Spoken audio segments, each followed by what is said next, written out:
Kitab Imamat pasalnya yang ke-6 ayatnya yang ke-12 sampai ayatnya yang ke-13. Api yang di atas misbah itu harus dijaga supaya terus menyala. Jangan dibiarkan padam. Tiap-tiap pagi imam harus menaruh kain di atas misbah, mengatur korban bakaran di atasnya, dan membakar segala lemak korban keselamatan di sana. Harus dijaga supaya api tetap menyala di atas misbah. Janganlah dibiarkan padam. Puji Tuhan. Minggu yang lalu juga kita perhatikan korban bakaran ini tidak boleh dimakan, harus terbakar habis. Itu ayatnya ayat yang ke-10-nya. Coba tampil. Imam haruslah mengenakan pakaian lenannya dan mengenakan celana lenannya untuk menutup auratnya. Lalu harus mengangkat abu yang ada di atasnya sesudah korban bakaran habis dimakan api. Jadi korban bakaran itu harus habis dimakan api, lalu abunya dibuang ke samping mesbah dan dibawa ke tempat di luar. Jadi korban bakaran itu intinya harus habis terbakar, tidak boleh tersisa, habis terbakar. Nah, kemarin minggu kita sudah melihat itu lebih jauh, bahwa kalau itu berbicara tentang pengorbanan yang kita berikan, jangan sampai itu dikembalikan, dimakan kembali. Nah, mari kita udah lihat itu lebih jauh. Tapi itu harus terbakar dan tidak perlu diingat-ingat korban itu. Lalu untuk apa? Ya memang banyak keperluannya di tengah-tengah pelayanan, ya seperti kemarin saya bilang bahwa itu bisa dipergunakan dalam perawatan gedung kita, bisa dipergunakan untuk orang miskin, untuk kepada janda-janda dan lain sebagainya.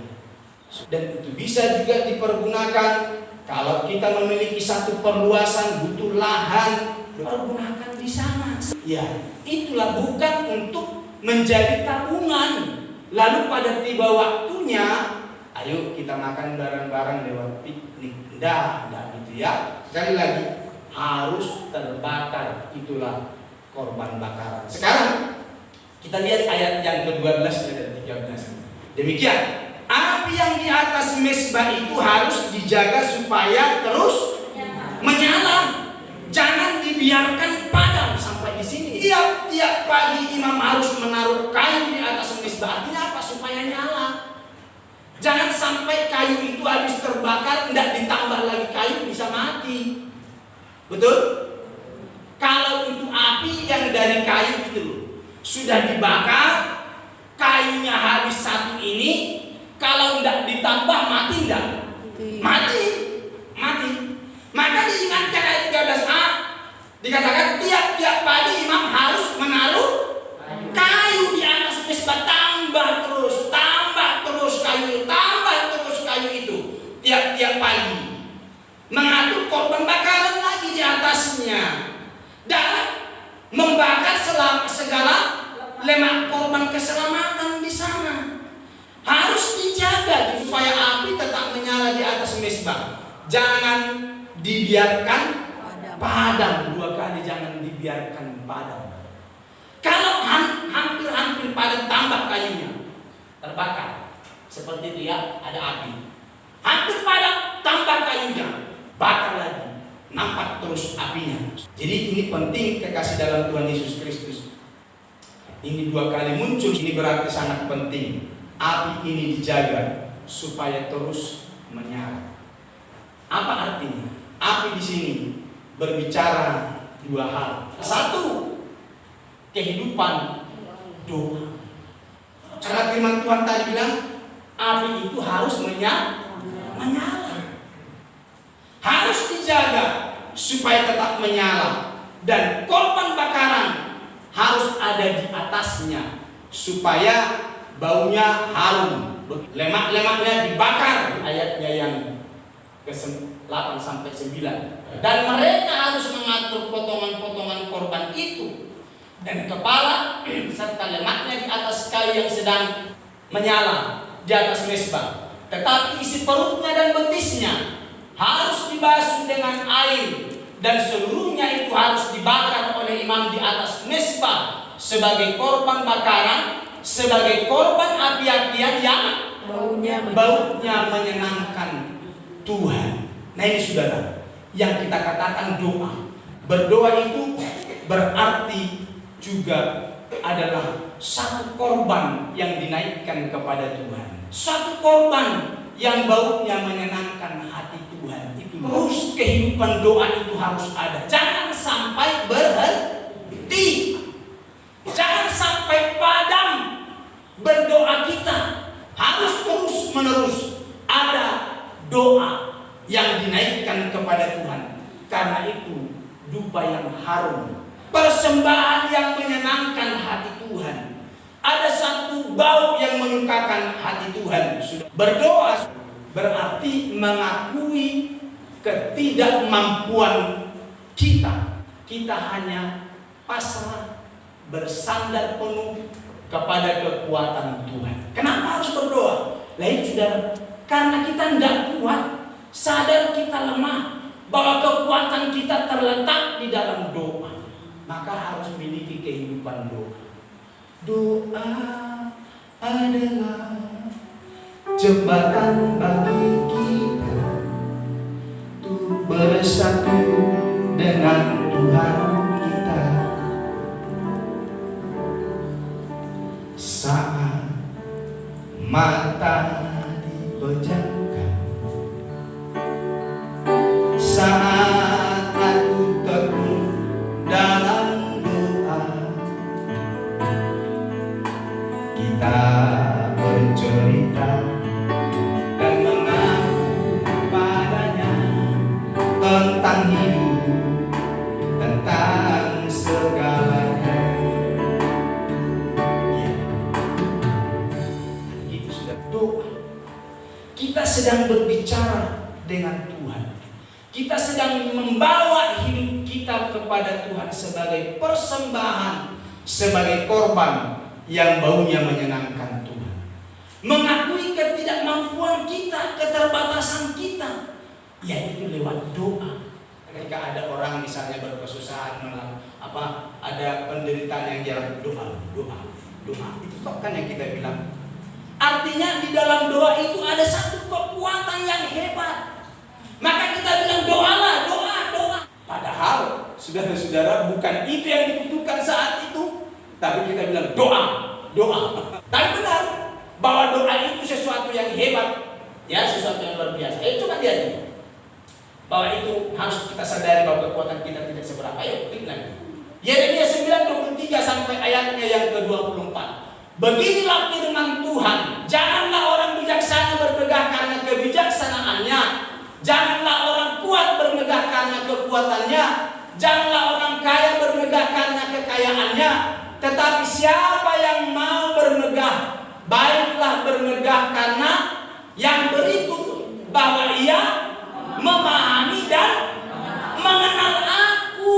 Jangan bermegah karena semua yang dia punya, baik kekayaan, baik kecerdasan, baik segala profesi-profesi yang lainnya. Tapi biarlah kita bermegah karena mengenal Tuhan. Berarti itu menunjukkan bahwa keterbatasan kita jelas-jelas terbukti bahwa kita tidak bisa melakukan apa-apa selain daripada berdoa. Kita mengakui Tuhan itu jauh lebih hebat. Maka kita harus datang kepada Dia, bahwa Dia adalah Tuhan yang luar biasa. Berdoa sudah. Jadi itu arti daripada api itu. Api itu berbicara tentang kehidupan doa. Mengakui bahwa kekuatan kita itu tidak ada apa-apanya, tapi kita harus mengandalkan Tuhan. Kita datang berserah kepada Dia, maka itulah doa. Yuk lihat lagi yang lain. Mazmur 5 ayat 1 sampai 4. Untuk pemimpin biduan dengan permainan suling Mazmur Daud, berilah telinga kepada perkataanku ya Tuhan, indahkanlah keluh kesah perhatikanlah teriakku apa? Minta tolong, ya Rajaku dan Allahku. Sebab kepadamu-lah aku berdoa. Tuhan, pada waktu pagi Engkau mendengar seruanku. Pada waktu pagi aku mengatur persembahan bagimu. Dan aku menunggu-nunggu. Perhatikan itu tadi ayat yang ketiga. Perhatikan teriakku minta tolong, ya Rajaku dan Allahku. Sebab kepadamu aku berdoa. Raja Daud, seorang yang sangat dikenal, seorang raja, seorang pemimpin yang segala sesuatunya itu tercukupi dan terpenuhi, tapi toh juga dia tidak meninggalkan doa. Karena itu adalah suatu kebutuhan, dan api itu harus ada dalam dirinya. Api itu harus menyala, saudara-saudara, yaitu itulah doa. Harus dinyalakan, jangan sampai padam.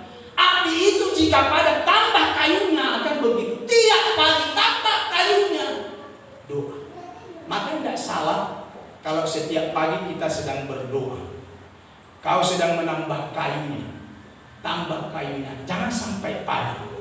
Ada banyak orang yang lewatkan kehidupan doa dalam setiap hari. Padahal itu penting. Raja ini mengandalkan Tuhan. Dia datang kepada Tuhan berdoa. Dia datang kepada Tuhan berdoa. Tuhan, pada waktu pagi Engkau mendengar seruan. Pada waktu pagi aku mengatur persembahan bagimu. Dan aku tunggu-tunggu. Yesus berdoa. Pagi-pagi benar berdoa.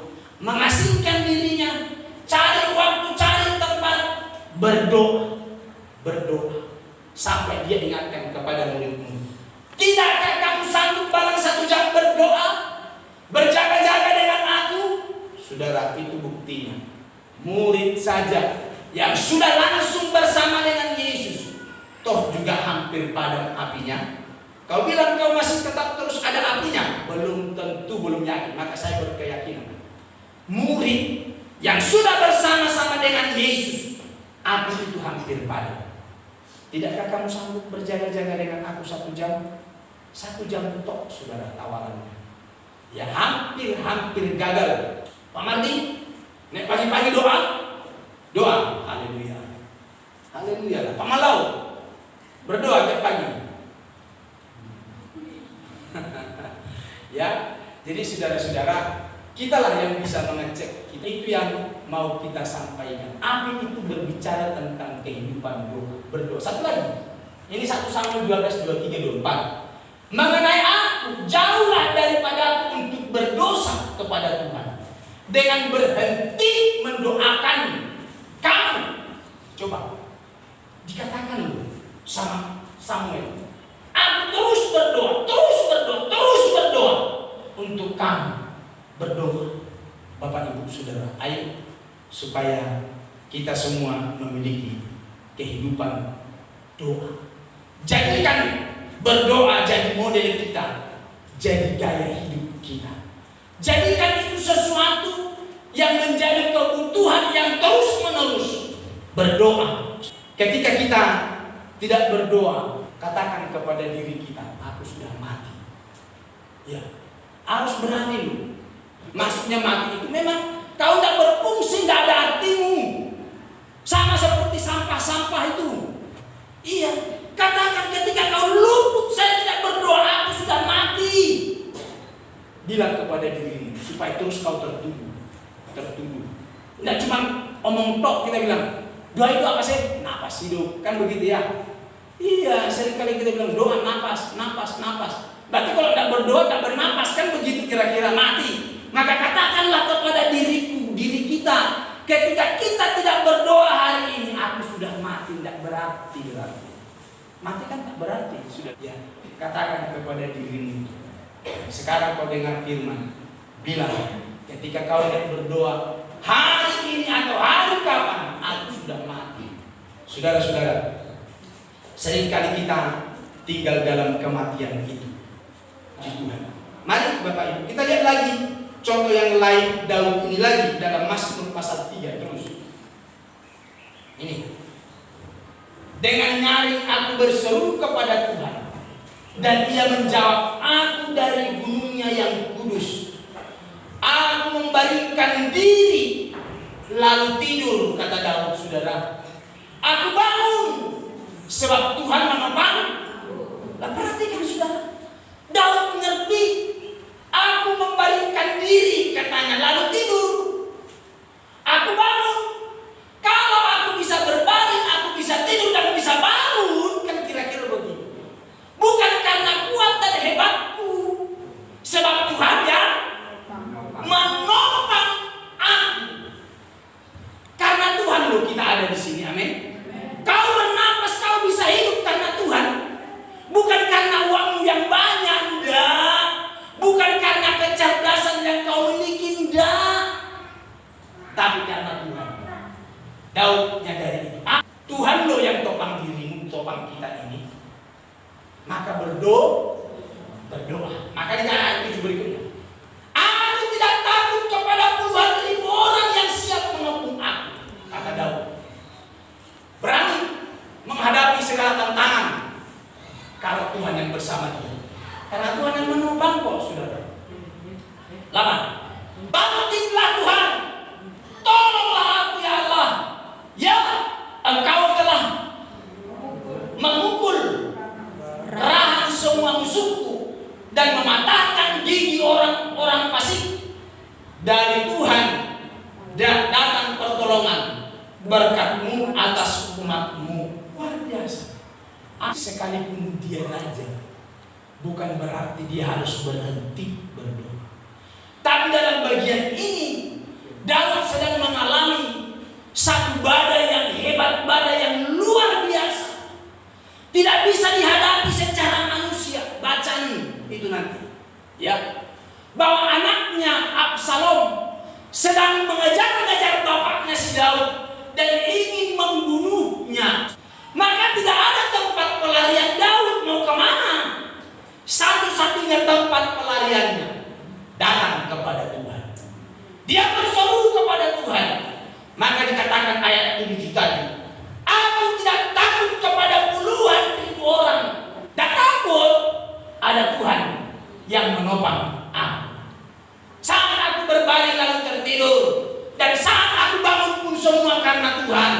Kalaupun ada musuh yang menyerang, tidak mungkin bisa dikalahkan orang yang dilindungi Tuhan. Biji matanya Tuhan, tidak mungkin. Aku tidak takut kepada puluhan ribu orang yang siap mengepung aku. Saudara, sebenarnya ini loh, saya bukan mengajari Bapak Ibu melawan pemerintah. Tapi yang saya mau bilang, bahwa corona ini pun tidak akan menyentuhmu ketika kita takut Tuhan. Amin. Betul. Tapi buat kita yang ada dalam perlindungan Tuhan, tidak perlu takutlah. Amin. Betul loh saudara. Saudara, ayo. Tapi yakin kau bahwa ada perlindungan Tuhan atas diri kita. Jadi jangan pernah begitu takut dan jangan pernah kau begitu menggigil dengan berita ini. Adakah corona itu? Ternyata ada. Kenapa saya katakan ada? Saya lihat berita terbaru di DKI disediakan 12 hektar pemakaman baru dalam beberapa hari ini habis 6 hektar. Tinggal 6 hektar lagi. 30 orang setiap hari digali, bukan lagi tenaga manusia, tenaga beko. Ya kan begitu kalau lihat di TV itu. Tapi sekali lagi, kalau ada perlindungan Tuhan kepada kita, kita akan dipelihara. Amin. Maka tetap berdoa saudara-saudara. Ada dalam hadiratnya Tuhan. Puji Tuhan. Jadi ini Daud sedang mengalami badai yang hebat ini.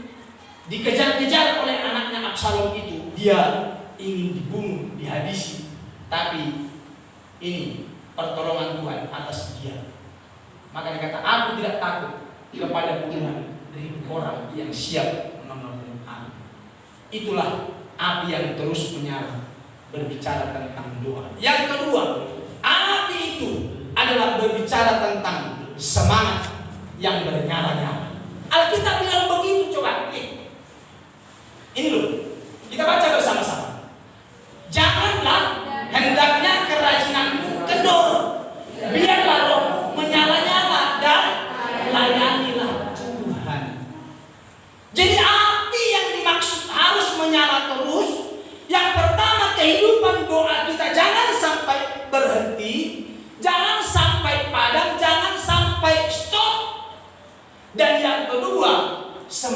semangatmu terus menyala-nyala, jangan sampai padam. Dalam bahasa yang lain dikatakan istilah biarlah rohmu menyala-nyala itu di sana dikatakan adalah semangat yang kuat. Harus punya semangat yang kuat. Kalau ada roh Tuhan, tentu itulah yang membuat kita semangat, ya. Kalau ada roh Tuhan di dalam kita, maka itulah yang membuat kita bernyala-nyala. Roh Kudus bakar aku, bakar aku. Roh Kudus bakar aku, terus menyala, saudara-saudara, ya. Biarlah roh menyala-nyala, miliki semangat yang kuat. Ada semangat yang kuat untuk melayani Tuhan. Jangan sampai semangatmu pudar, jangan sampai semangatmu padam. Kalau Roh Kudus ada dalam kita, maka dalam pelayanan pun ada kekuatan Roh Kudus. Terus kita dibakar, terus kita menyala-nyala di dalam Tuhan. Bagaimana kita mengukur semangat yang bernyala-nyala itu? Karena kelihatan ada orang bernyala-nyala, tapi sesungguhnya tidak. Ada semangat yang palsu. Kelihatannya semangat, tapi sesungguhnya tidak.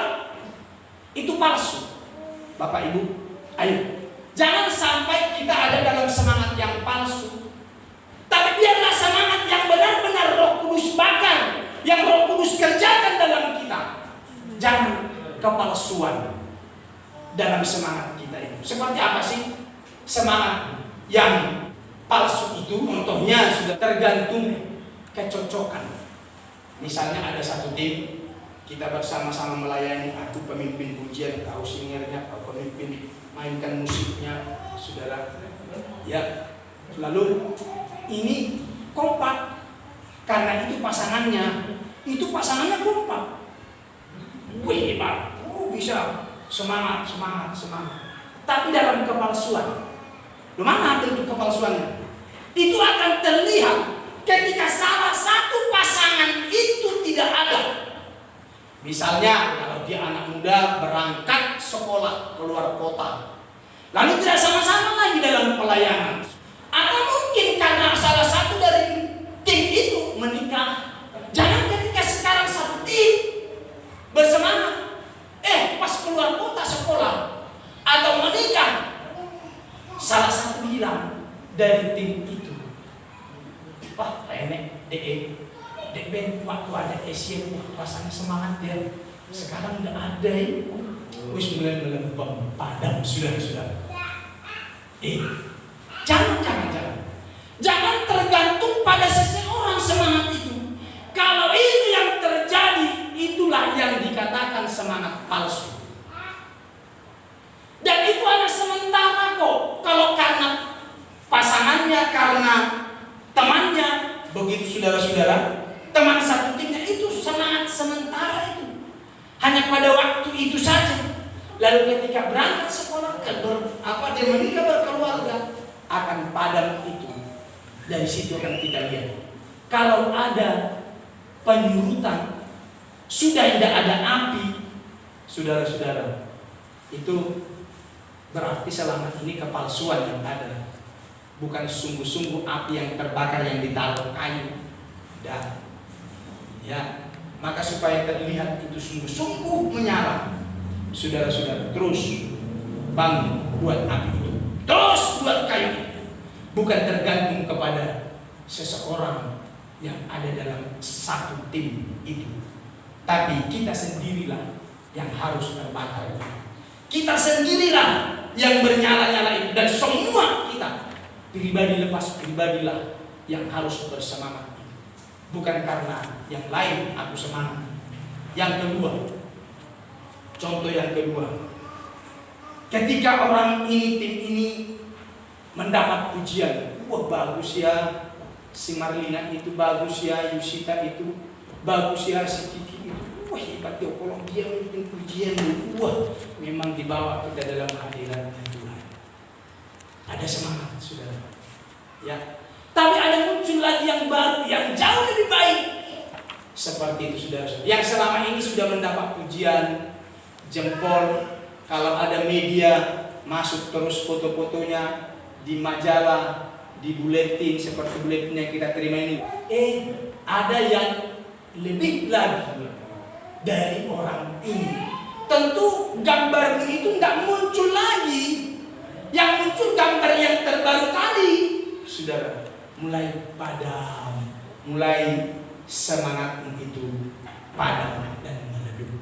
Jangan itu palsu. Jangan-jangan banyak juga orang-orang Kristen yang kelihatan semangat palsu.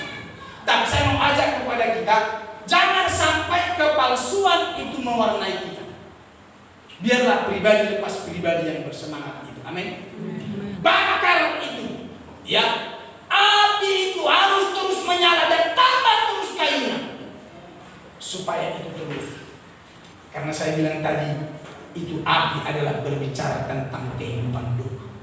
Datang kepada Tuhan supaya terus menyala, datang terus kepada Tuhan, berdoa, berserah kepada Tuhan. Kekuatanku tidak seberapa, tapi Tuhan yang punya kekuatan. Itu tadi Yeremia itu, ya. Yeremia pasal 9. Kekuatanku tidak seberapa, tapi kekuatan Tuhan. Bapak Ibu, api itu harus menyala, harus diatur di sana seperti ayat 12 tadi. Api yang di atas mezbah itu harus dijaga supaya terus menyala. Jangan api itu, masing-masing jaga apimu. Jangan tergantung kepada yang lainnya. Api yang di atas mezbah itu harus dijaga supaya terus menyala.